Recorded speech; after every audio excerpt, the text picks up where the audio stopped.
आपल्यासोबत मंत्री संजय राठोड आहे। अबू आझमींनी विधानसभेमध्ये बाहेर वक्तव्य केलं होतं औरंगजेबच्या बद्दल, त्याचं आज विधानसभेमधून निलंबित करण्यात आलेलं आहे, काय सांगा?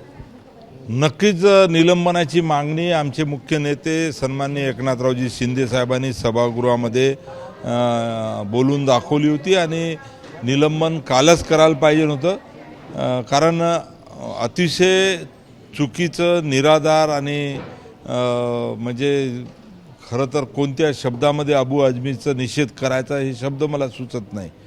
ज्या छत्रपती शिवाजी महाराज असेल, शंभू महाराज असेल, संभाजी महाराजांना म्हणजे खऱ्या अर्थानं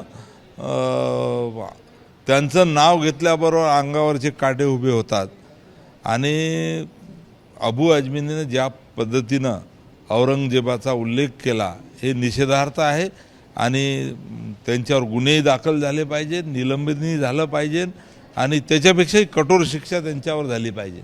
शिवसेना शिंदे गटाचं सगळ्या राज्यात आंदोलन होऊन राहिलं, त्यांची मागणी आहे की राष्ट्रद्रोहाचा गुन्हा दाखल करा। नक्कीच खऱ्या अर्थानं शिवसैनिक हे अतिशय उग्र झालेले आहेत। शिवसैनिक असेल किंवा राज्यातली जनता ही औरंगजेबाच्या संदर्भात अशा पद्धतीचं वक्तव्य अबू आझमीचं सहनच करू शकत नाही आणि म्हणून या ठिकाणी सर्वसामान्य जनता ही रस्त्यावर उतरलेली आहे।